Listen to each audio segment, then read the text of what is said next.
인터넷 메신저 텔레그램에서 미성년자를 포함한 여성들의 성착취물을 제작 유포한 혐의를 받는 박사방 운영자 조주빈의 신상이 공범방과 공개됐습니다. 관련된 국민청원 경찰은 5건에 가담자 대하여 전원에 대해 답변드리겠습니다. 모든 역량을 투입해 철저하게 청원인들께서는 수사하겠다고 박사방 밝혔습니다. 운영자, 참여자에 대한 법무부가 공분을 엄정한 일으키고 수사와 있는 신상 불법 공개를 성착취 영상물 요청하셨습니다. 공유 사건에 대해 이에 디지털 성범죄에 500만 명이 대한 넘는 미온적 대응이 국민께서 빚은 참사라며 동의하셨고 대국민 성착취물 사과를 유포 등 했습니다. 디지털 추미애 성범죄에 대한 법무부 장관은 3월 24일 브리핑에서 이런 세상에 우리 딸들의 미래가 있겠느냐는 심각한 우려에 대해 대단히 송구한 마음이라며 고개 숙여 사과했는데요. 3월 24일자 법무부 보도자료를 보면 이런 표현이 나옵니다. 디지털 성범죄 가해 행위는 한 사람의 인격과 삶을 파괴하는 중대한 범죄임에도 그동안 이를 근절하기 위한 적극적인 책무를 다하지 못했다. 미온적인 형사처벌과 대응으로 피해자들의 절규와 아픔을 보듬지 못하였던 점을 무겁게 받아들인다. 한 인간의 삶을 파괴하는 잔인한 범죄에 가담한 가해자 전원을 끝까지 추적해 엄정한 처벌이 이루어질 수 있도록 국제형사사법공조를 비롯한 모든 조치를 강구하겠다. 검찰의 솜방망이 처벌이 N번방 사건과 같은 참사를 양산했다는 것을 스스로 인정한 것입니다. 이런 사건이 현재도 진행되고 있었습니다. 검찰이 N번방 전 운영자 왓츠맨을 솜방망이 처벌을 했다가 이번 사건이 불거지자 재빨리 추가 조사키로 한 것입니다. 사건 속으로 들어가 보겠습니다. 수원지검 여성아동범죄조사부는 3월 24일 아동 청소년의 성보호에 관한 법률 위반 등의 혐의로 기소된 텔레그램 닉네임 왓츠맨 전모 씨 사건에 대해 추가 조사하기로 결정했다고 밝혔습니다. 추가 조사 결정은 3월 19일 왓츠맨 사건 결심 공판에서 검찰이 전 씨에게 징역 3년 6월을 구형했다는 보도가 나온 뒤 솜방망이 처벌을 우려하는 목소리가 커지자 갑작스레 내려졌습니다. 검찰은 전 씨를 기소할 당시 최근 문제가 불거진 박사방 등 N번방과 전 씨 사이의 관련성을 확인하지 않았습니다. 또 전 씨가 텔레그램 대화방에 음란물을 공유하는 다른 대화방에 링크를 올렸을 뿐 직접 음란물 제작에는 참여하지 않은 점 등을 고려해 구형량을 정했다고 설명했습니다.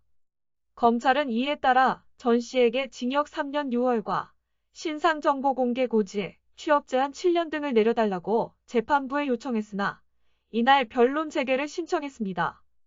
법원은 검찰의 신청을 받아들였습니다. 변론의 재개란 일단 종결한 변론을 다시 여는 것입니다. 변론 재개는 보통 재판의 향방에 결정적인 영향을 미칠 수 있는 증거 자료가 추가로 나타났을 때 신청합니다. 과연 증거 자료가 추가로 나왔기 때문일까요? 만약 N번방 가해자들 신상을 공개하라는 국민청원이 없었다면 어떻게 되었을까요? 검찰의 변론 재개도 전 씨에 대한 엄정한 처벌도 불가능했을 것입니다.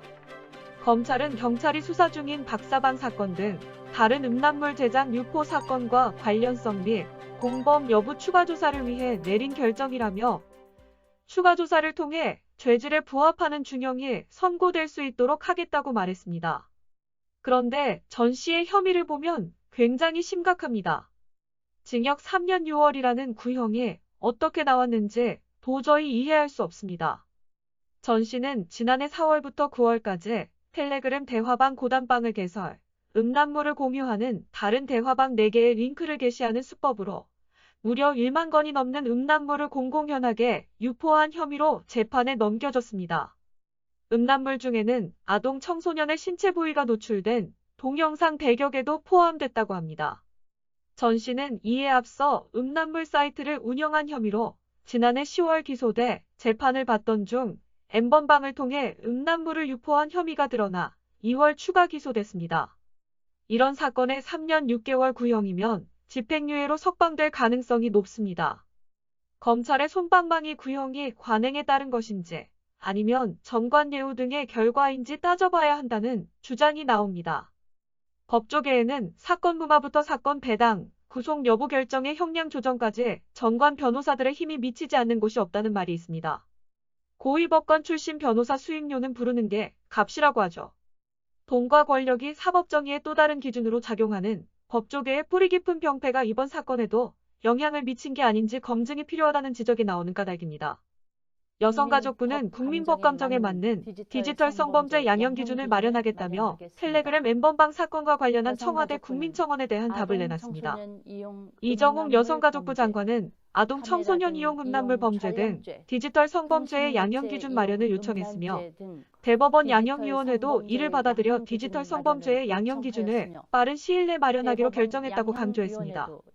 그는 양형 기준이 마련되면 처벌 수위 예측이 가능해져 해당 범죄를 예방할 수 있는 것은 물론 경찰 수사, 기소, 처벌이 강화될 것이라고 덧붙였습니다.